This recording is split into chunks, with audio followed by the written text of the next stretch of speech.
Okay, season premiere of Smackdown. Surprising. Honestly, very surprising. But, and this is the thing that everyone else may not talk about, guys. If you watch my video, compared to everybody else, they're going to say this was amazing. They're going to say this was great. They're going to say very minor things about it. If it even anything minor at all. But I'm not like that. I am very honest with my feelings. And what I see here, and what I saw, was a premiere of SmackDown that had a huge amount of surprises, but not a huge amount of entertainment value. They just put things in motion, but not put things in motion that was 100% entertaining. I'm just being honest here. Yes, we got stuff here, but let's be honest. We got 4 matches. 4. And if I remember correctly, I think Raw had 5 matches, and we get 4 here on SmackDown. They're trying to build a lot of stuff up, so which not everyone's going to like, because they want to see matches. They want to see rivalries. They want to see it in the ring, and we didn't get a lot of that here. And I don't believe we're going to get a lot going forward. They're trying to build something. Now, I'm not going to tell you that the building is great. I am still skeptical. And this is me. I'll explain in a minute. Let's go for the matches first. First match. Brawling Brutes versus Private Party. Now, they're trying to make Elton Price. Or is it Elton? What was it? Elton. I always forget his name. Elton Prince. I think that's his name. Elton Prince. To make him mean something since he had the shoulder injury. And they're trying to say he went back from a crippling injury. And I know a lot of people are not going to like this match. A lot of people aren't going to like it because a lot of people don't really like... They're not going to like Pretty Deadly. Now, for me personally, I've watched Pretty Deadly since 2019. No, 20 or 21. My mistake. No, did I see them around 19? I know I did look at once or twice NXT UK, where they were before. At least once or twice. I think I saw them at least once on NXT UK. And when they came to the main roster, well, of NXT, not everywhere else, they had to build themselves up again. And they were different compared to what we have here. Because they're trying to make the narrative that they're that fancy, but they're not like they were in NXT. And I know Jade ain't gonna like him, I know just Alex ain't gonna like him, but I'm evaluating them fairly. Because I've watched them for more than a year now, easily. And I can tell you that comparing Pretty Deadly from the NXT roster to here is not the same. They're not. Now, it doesn't mean they weren't trying to be preppy and model-like and having a certain attitude, but here they're more characteric, more like a character, and not in a good way, like a cartoon character, compared to being a character like the Pretty Boys, kind of like what happened with Tyler Breeze. They were kind of a bite off of Tyler Breeze. That's what they were, at least in my perspective. You guys can tell me below what you believe. But when it comes to Pretty Deadly, they felt like they were the successor to Tyler Breeze and how he was as Prince Pretty. That's what they were on NXT. But when you translate them to the main roster, they didn't book them that way. They don't feel the same. They feel more like a cartoon character trying to be a model, compared to models trying to be wrestlers, if that makes sense to you. Of course, Pretty Deadly won because they just came back because you got Prince now physically capable of actually wrestling with his partner. So they're going to let them win. And I won't lie to you, the match didn't feel right. They were acting really girly and childish and characterish, if that makes sense to you. And for me personally, I've seen them wrestle. They can wrestle. But here, I didn't feel it at all.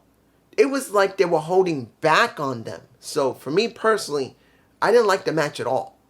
Let's move on to the second match. Zelena Vega versus a Bayley who still feels off. Guys, I don't know what it is. I do not know what it is. One person said maybe she's pregnant.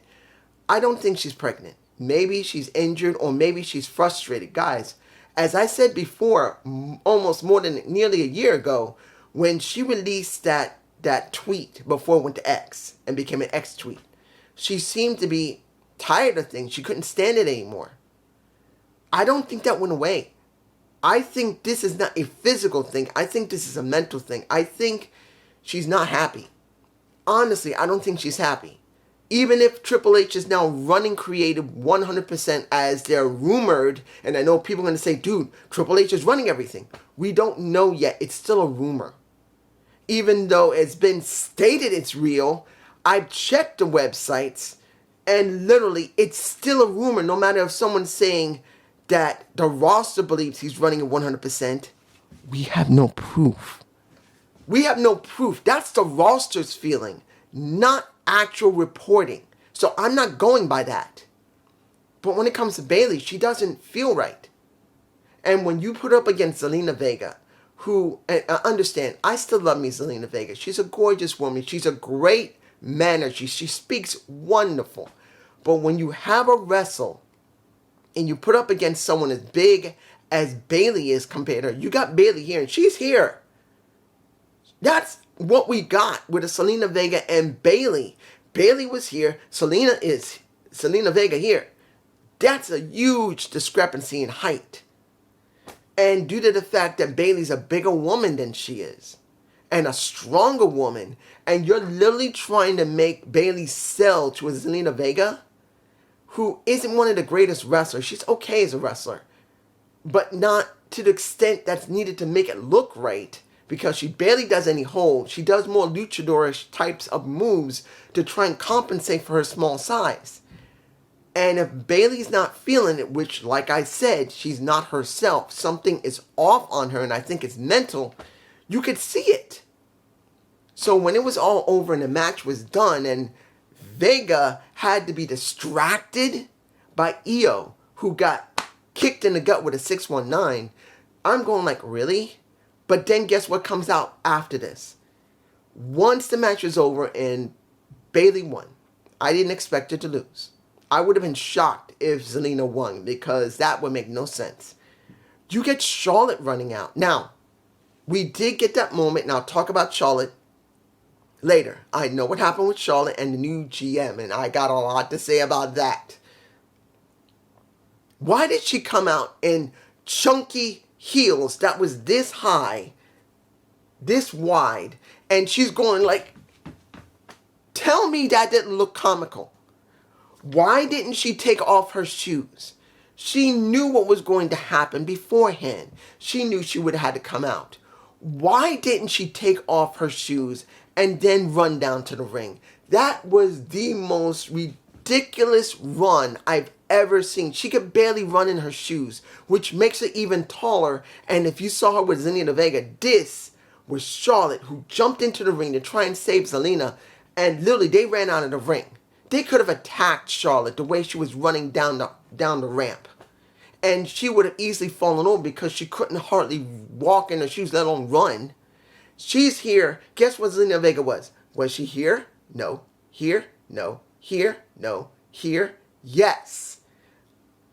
This is how tall Zelena was compared to Charlotte in those damn fucking heels. It was stupid. She should have took her damn heels off. One, at least then you would have been able to see her run down the ring, and you wouldn't have to worry about her tripping and falling in her damn shoes, because her shoes would, the heel was that big. I don't know. I don't know if anyone's even going to notice that or even care. I just noticed it was dumb.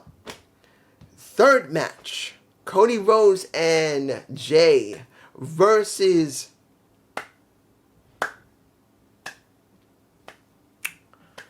people have said, I've heard JD say he's beginning to feel this team of Grayson Waller and Austin Fury. I don't remember with just Alex, but I'm taking a guess he wouldn't have a problem with it. He didn't feel like they were both doing anything anyway, so putting them together, he might not have had a problem. You hear me clapping my hands? Because this match didn't mean anything. This hurt them, honestly. You don't have a lot of teams on Raw. You don't have a lot of teams on SmackDown that you push either. You just stuck these two together who really need to start winning, because they are somewhat getting over. But you just threw them up against the tag champs. And I'm like, why didn't you let them do New Day? Why couldn't you use Kofi and Kofi and Xavier Woods versus Jay, and you see him botching here. Because you could have thrown New Day, calm down. You could have thrown New Day at them. There wouldn't have been a problem. You could have thrown Street Profits at them. That wouldn't have been a problem. I think you should have done that. I think that should have happened. At least then, that would have been something. But this, with a tag team that's just beginning to develop and you just basically let them lose. And honestly, I think they really needed to win. Honestly, that's me. I think they really needed to win because I think they could get over, but I don't feel like they will. I feel like they're just going to be jobbed. That's what I think is going to happen with Grayson Waller and Austin Fury. And I'm sure there's a few of them people that are going to say, oh, who cares? Well, we need more teams. No matter if you got them jumping back and forth from Raw and SmackDown. You need more teams to be legitimate. How many teams do you have that's legitimate? Street Profits don't feel legitimate. Xavier and Kofi don't really feel legitimate. What are they doing? They're working with Ibar from the Viking Raiders, who's by himself. Who else do you have? The Brawling Brutes. Pretty deadly? Come on. They need something better than that. Now, I want to say this before I go to the last match. It was good to see Carlito. He seems to be on the main roster now. And he asked, Bobby came in to try and shake his hand. And Caribbean Cool didn't want to shake it. But he did want a match between him and Bobby. Cool. But the Street Profits beat his ass up. Not cool. But that means you're going to have something for Carlito to do. He will be dealing with a Bobby through the Street Profits. Because since the Street Profits have nailed the NWO, it makes sense that Carlito's going to be dealing with Bobby because he's the only one that's big enough, literally, because Ray can't take up against Bobby. You don't have physical strength. You don't have Santos Escobar. He's not even close to Bobby's size. You don't have Wilder and El Toro near that size. The only person that's even physically even near that size is Carlito. So that makes sense. He's part of NWO, I'm probably sure. He will be dealing with Bobby, which will be the first feud I believe he'll have, and at least that's something. Now, let's get to the final match. Solo.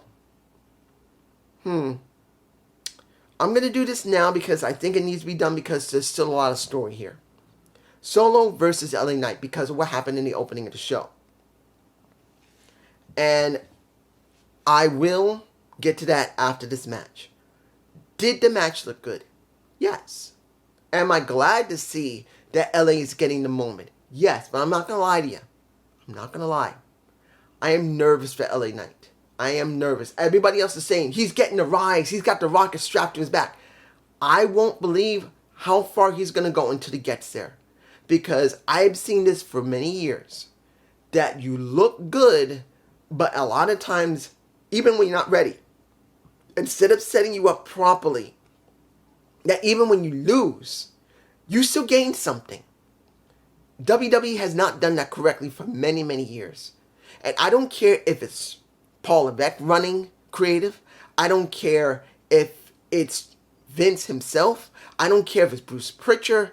I don't care.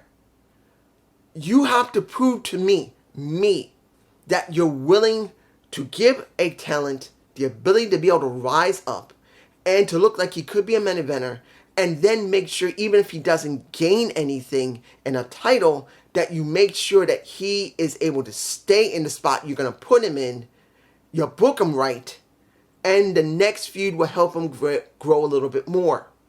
Because as it stands right now, getting to the point where he's going to be with Roman Reigns does not mean that they're going to keep him there and build on top of it. Because for years they have not done it. And with Vince still part of the company, and we still have Bruce Pritchard part of the company, I am not saying anything other than I'm waiting and seeing. I'm happy to see LA getting the shine. But my question is, how far are they going to let him go and when he'll be stopped, because he's not going to win the title against Roman. That's just not going to happen. But will they build him correctly that when the next feud comes up and they're going to give him another feud after Roman, what are they going to do with him then? Because I'm looking beyond Roman. That's how you know they really have investment in you. It's not to team you up with Roman and have a moment. It's what they do with you afterward. If they don't, you're a joke. And I don't want LA to be a joke. He did win the match through the mat. Well, we pretty much Jimmy coming out trying to nail LA Knight. And let me give it like this. Am I enjoying seeing John Cena messing with Jimmy? No. But it does make sense because John is backing LA Knight, which I'm fine with. He did win. He looked good at the end of the show, and I'm happy with that. But I'm still saying it. I don't trust anything until we get to the very end of this road with Roman. And obviously, LA will not win. He won't win the title. But the question is going to be, after it's over, will they continue pushing him? Will they give him the next feud that will make him continue to look good? That will still get him over. I'm not saying anything more than that. Now, let's get to all of the content. Let's get this done. There's a lot of stuff that was done in the back. A lot of stuff that was done in the ring. Well, not in the back, not backstage, but you know what I mean. The wrestling took a back seat. This was what they really wanted to do. First thing I want to say, seeing that Adam Pearce, well, when Triple H came out, I'm not going in order. When Triple H came out, and he made it very, very clear that he wanted to honor somebody, he called in Adam Pearce. Adam Pearce, who's a former NWA World Champion, was given a shine. He said he's been running Raw, he's been running SmackDown, he's been doing all the craziness. And because of what he's done, he deserves to be respected. And the fans cheered him. I'm glad to hear that. I'm glad to see they did it. Because Adam Pearce went from being an in-ring competitor to working in the back. And now they made him a figure on TV. And he's done literally a very good job of it. I don't talk about Adam Pearce because he's doing exactly what he's supposed to do. We reference him. Very rarely we inject him into anything unless it's necessary. Of course, it's being written for him, but his own character that he's developing himself is done well. He has a good personality. He knows when to raise his voice. He knows how to have an attitude and when not to have an attitude. And it's not just from the writing, it's just him. And I'm fine with that. And hearing now he's going to be working exclusively on Raw because he said he got the upgrade. He's going, really? Well, thank you. But now he's going to get a new partner because it's not just going to be him running Raw and SmackDown. He's running Raw and another person's running SmackDown. His competitor in a sense. And when Dom came out, and let's make this clear, Triple H addressed something. He did. He addressed that, oh damn, I always thought they were piping in a lot of heat into you. And they ain't not piping any heat. We know they are. We know that they're raising the volume on the heat. Piping heat in, or piping pops, is not just putting in other voices other than the people that are in the crowd and the arena. It's also cranking up the audio. Now, mind you, were the people in this arena loud? Hell yeah, they were. But it doesn't mean they ain't doing it. No matter how much WWE doesn't want you to know, they are increasing the volume. Not just putting more voices in, but increasing the volume of the voices that you're hearing. We know that. But he did address it. He basically broke the fourth wall. Fine, I'm all right with that. But he made it very clear. This is not right. Why are these two morons, and that's Cody and Jay, they don't deserve the titles. My boys in Judgment, they do.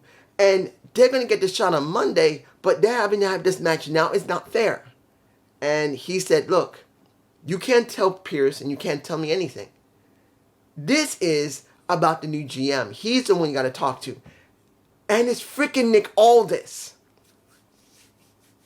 Shock value. Nick Aldis. Now, mind you, what you do not know, if you have not been checking, Chris Van Vliet had actually done a video with him. He actually had a podcast with Nick Aldis many, many months ago, and I heard it. And I knew Nick was offered the opportunity to go to WWE. He was offered the opportunity to actually see how WWE was run. Because it wasn't about him getting a spot at first. It was about them saying, and it was Triple H. He said, look, why don't you come over? Come and see what we do. Come and see how we're working. And he said, you don't mind me? He said, no. Come on in. See how we're working. And he literally went to WWE, and he said it himself. He hadn't been hired, but he was allowed to be there for a little while until they said, do you want to be hired? Now, at that time, when he did it months upon months ago, he not been hired. He said, I don't want to do it right now, but I'll still consider your offer if you're willing to have it. And they kept the offer up, and it looks like he finally took it because he's no longer a wrestler unless he loses that moniker of GM and becomes a regular wrestler. He's now a GM. He made the choice to become a GM. For now, anyway. Don't know if he'll lose that and become a regular professional wrestler.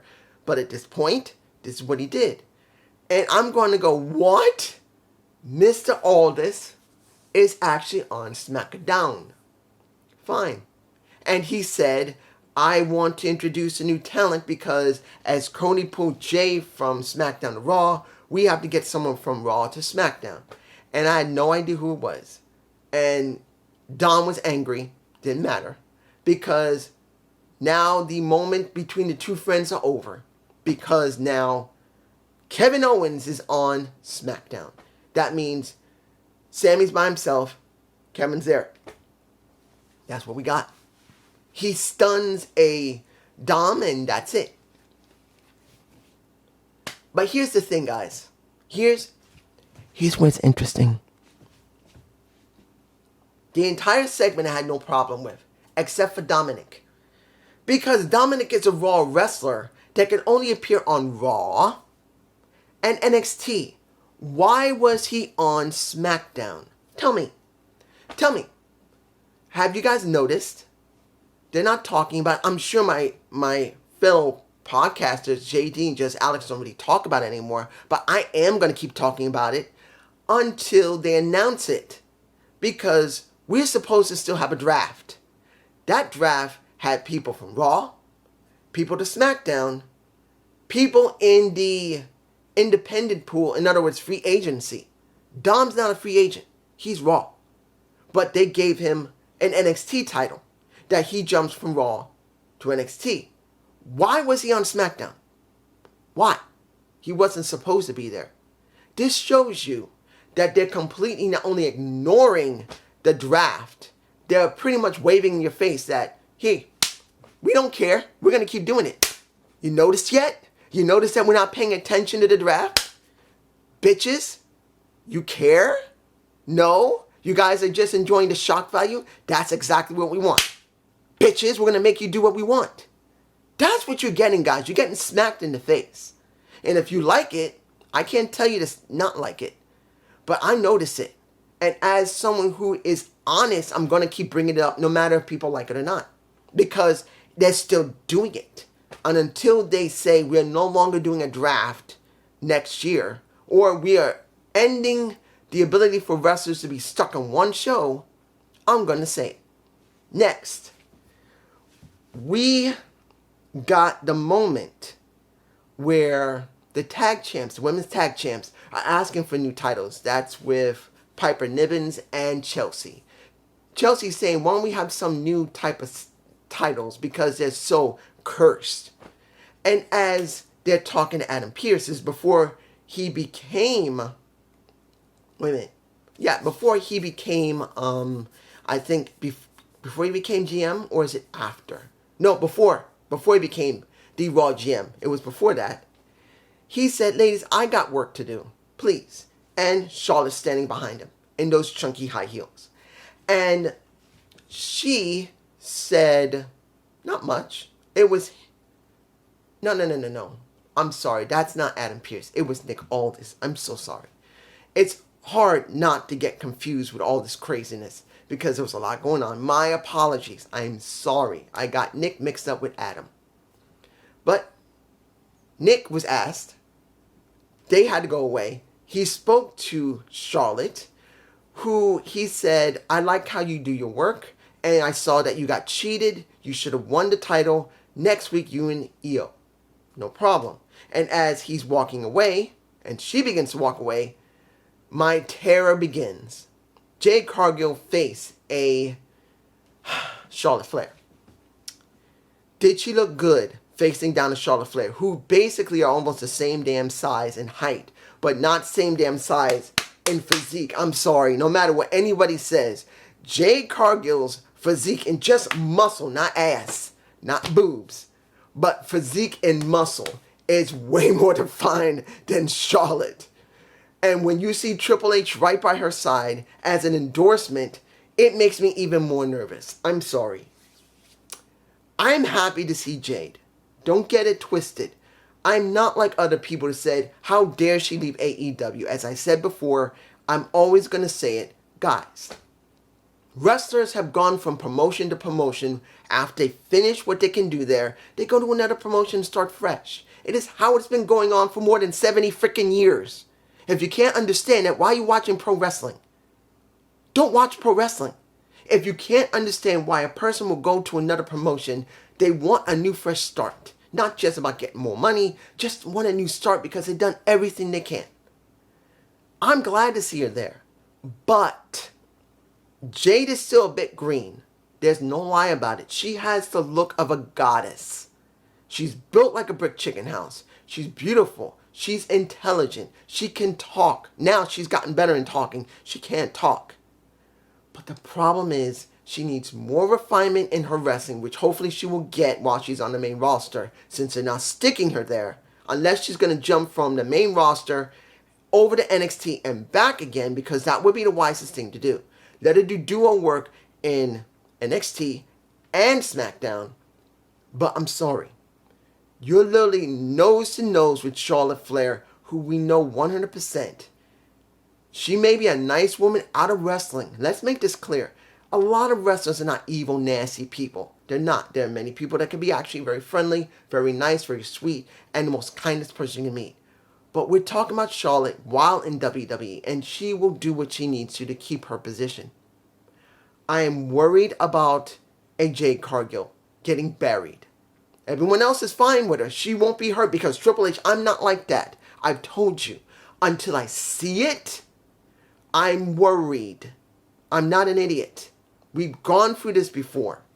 No matter what you say that Triple H is now in charge, or Vince is in charge, or Bruce Pritchard is in charge, Ellen Emanuel, I don't care who. It could be Paul Heyman in charge. It means nothing until you see it. So I'm still worried. Final part was the opening of the show. Did I love it? Yes, I did. Seeing LA Knight nose to nose with a Roman Reigns made me happy. Seeing John Cena not do anything but endorse a LA Knight was great. There was no problem with that. Seeing him, the way he talked to Roman, I loved it. But like I said, question is, how are they going to have the rise of LA Knight? He's working with Roman now. Roman nailed him at the end of the show. So as it stands, once he finishes the program with Roman, what is next? That's the big question. Because as it stands right now, the one that's really the odd man out is Jimmy Uso, not Jay. Jimmy is really feeling blank because right now Roman has to tell him, what the hell are you doing? Why are you acting like this? I'm the quarterback. You trying to be the quarterback? No. I am. But it's like dumb. Jimmy don't want to deal with Roman, but now he's dealing with him. His storyline sucks. They got to clean it up. Hopefully with Roman there now, they can. I know I can elaborate more, but it's not necessary. There's still a lot of new stuff that's going to go on that we need time to develop. But this is just me, and I hope you enjoyed this SmackDown. Please leave a comment below. This was a lot of surprises. A lot of it some good surprises, but not a lot of entertainment. We get surprise and shock value, but not about surprise and entertainment, surprise and shock to want to make you watch, but not to 100% entertain you now. Peace.